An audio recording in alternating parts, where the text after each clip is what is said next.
ಓಂ ಶ್ರೀ ಗುರುಭ್ಯೋ ನಮಃ. ವಸುದೇವಸುತಂ ದೇವಂ ಕಂಸಚಾಣೂರಮರ್ದನಂ ದೇವಕೀ ಪರಮಾನಂದಂ ಕೃಷ್ಣಂ ವಂದೇ ಜಗದ್ಗುರು. ಪರಾತ್ಪರ ಯೂಟ್ಯೂಬ್ ಚಾನಲ್ನ ಎಲ್ಲ ವೀಕ್ಷಕರಿಗೆ ಮತ್ತೊಮ್ಮೆ ಸ್ವಾಗತ. ಹಿಂದಿನ ವಿಡಿಯೋದಲ್ಲಿ ಶ್ರೀಕೃಷ್ಣ ಅರ್ಜುನರಿಗೆ ಬೋಧಿಸಿದ ದೈವಾಸುರ ಸಂಪದ್ ವಿಭಾಗ ಯೋಗ ಅಂತಕ್ಕಂಥ ಅಧ್ಯಾಯದ 1, 2 ಮತ್ತು 3ನೇ ಶ್ಲೋಕಗಳಲ್ಲಿ 25 ರೀತಿಯ ಸದ್ಗುಣಗಳನ್ನು ಪಟ್ಟಿ ಮಾಡ್ತಾನೆ ಭಗವಂತ. ಇವೆಲ್ಲವೂ ಕೂಡ ದೈವಿ ಸಂಪತ್ತನ್ನು ಪಡ್ಕೊಂಡು ಹುಟ್ಟಿರ್ತಕ್ಕಂಥವನ ಗುಣಗಳು. ಯಾರು ದೈವಿ ಸಂಪತ್ತನ್ನು ಪಡೆದು ಹುಟ್ಟಿರ್ತಾನೋ ಅವನ ಗುಣಗಳು ಇವು ಅಂತೇಳಿ ತಿಳಿಸ್ತಾನೆ. ಇವೆಲ್ಲವುಗಳಲ್ಲೂ ಒಂದೊಂದು ವಿಶೇಷತೆ ಇದೆ. ಆ ಗುಣಗಳನ್ನು ಮೈಗೂಡಿಸಿಕೊಂಡಿರುವವನು ದೈವಿ ಸಂಪತ್ತನ್ನು ಹೊಂದಿರುವವನು ಅಂತ ಹೇಳಿದ.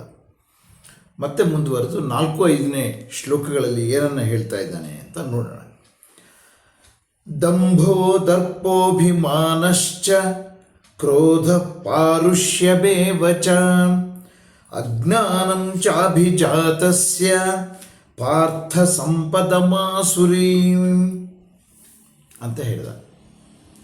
ಹೇ ಪಾರ್ಥ, ದಂಭ, ದರ್ಪ, ಅಭಿಮಾನ, ಕ್ರೋಧ, ಪೌರುಷ, ಅವಿವೇಕ ಇವೆಲ್ಲವುಗಳನ್ನು ಅಸುರಿ ಸಂಪತ್ತು ಅಂತ ಹೇಳ್ತೀವಿ. ಇವುಗಳನ್ನು ಹೊಂದಿರುವವನು ಅಸುರಿ ಸಂಪತ್ತಿನಿಂದ ಹುಟ್ಟಿದಂಥವನು ಅಂತ ಹೇಳ್ತಾ ಇದ್ದಾನೆ. ಅಸುರಿ ಸಂಪತ್ತು ಅಂತಂದರೆ ಅಸುರ ಅಂದರೆ ರಾಕ್ಷಸರು. ಸುರ, ಅಸುರ. ಸುರರು ಅಂದರೆ ದೇವತೆಗಳು, ಅಸುರರು ಅಂದರೆ ರಾಕ್ಷಸರು. ರಾಕ್ಷಸಿ ಗುಣ, ಅಸುರಿ ಗುಣ, ಅಸುರಿ ಸಂಪತ್ತು ಅಂತ ಹೇಳ್ತಾ ಇದ್ದಾನೆ. ಈ ಅಸುರಿ ಸ್ವಭಾವದ ವ್ಯಕ್ತಿ ಸದಾಕಾಲ ಡಂಭಾಚಾರವನ್ನು ಮಾಡ್ತಾ ಇರ್ತಾನೆ. ತಾನು ಏನೋ ದೊಡ್ಡ ದೈವಭಕ್ತನಂತೇನೋ, ತಾನು ಎಲ್ಲ ಜನಗಳು ಸೇರಿದಾಗ ದೇವರಿಗೆ ನಾನಾ ರೀತಿಯ ಪೂಜೆಗಳನ್ನು ಮಾಡುವಂಥದ್ದು, ಅವರ ಮುಂದೆ ಪ್ರದರ್ಶನಕ್ಕೆ ಧ್ಯಾನ ಇತ್ಯಾದಿಗಳನ್ನು ಮಾಡೋದಕ್ಕೆ ಕೂತ್ಕೊಳ್ಳುವಂಥದ್ದು, ಇವೆಲ್ಲ ದಂಭ ಅಂದರೆ ಡಂಭಾಚಾರ. ಮತ್ತು ಅವನು ಗರ್ವದಿಂದ ಕೂಡಿರ್ತಕ್ಕಂಥವನು, ಅಸುರಿ ಸ್ವಭಾವದವನು. ಅವನ ಮಾತಿನಲ್ಲಿ, ನಡೆನುಡಿಯಲ್ಲಿ ಗರ್ವ ತುಂಬಿರುತ್ತೆ.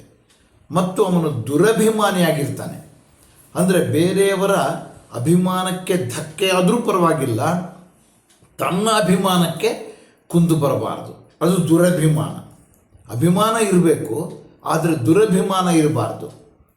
ಈ ಅಸುರಿ ಸಂಪತ್ತನ್ನು ಹೊಂದಿರತಕ್ಕಂಥವನಲ್ಲಿ ದುರಭಿಮಾನ ಇರುತ್ತೆ.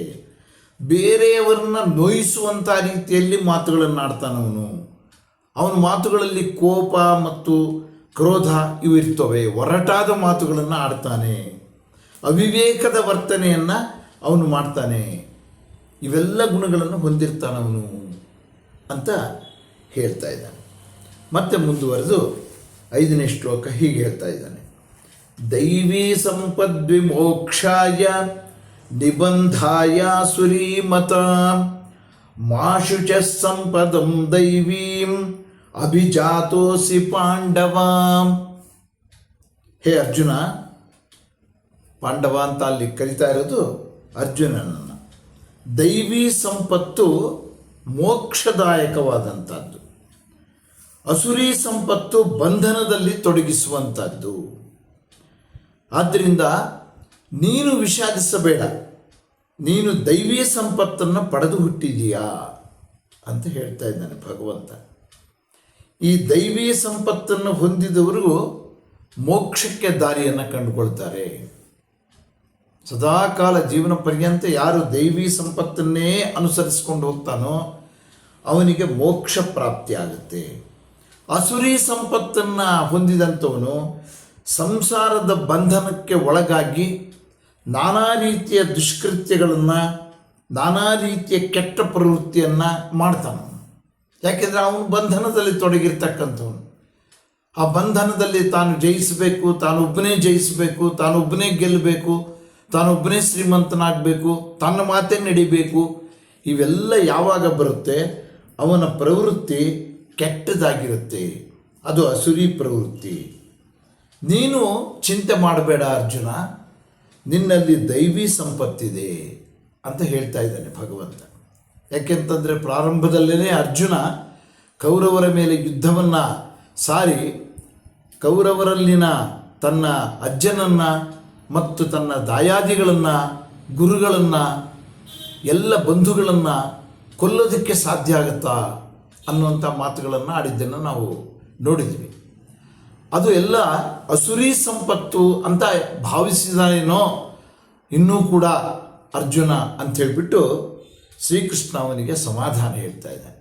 ನಿನ್ನಲ್ಲಿ ಅಸುರಿ ಸಂಪತ್ತಿಲ್ಲ, ನೀನು ದೈವೀ ಸಂಪತ್ತಿಗೆ ಸೇರಿದವನು ನೀನು ಅಂಥೇಳಿ ಅರ್ಜುನನಿಗೆ ಭಗವಂತ ಹೇಳ್ದ ಅಂತ ತಿಳಿಸ್ತಾ ಇವತ್ತಿನ ಈ ವಿಡಿಯೋವನ್ನು ಮುಕ್ತಾಯ ಮಾಡ್ತೀನಿ. ನಮಸ್ಕಾರ.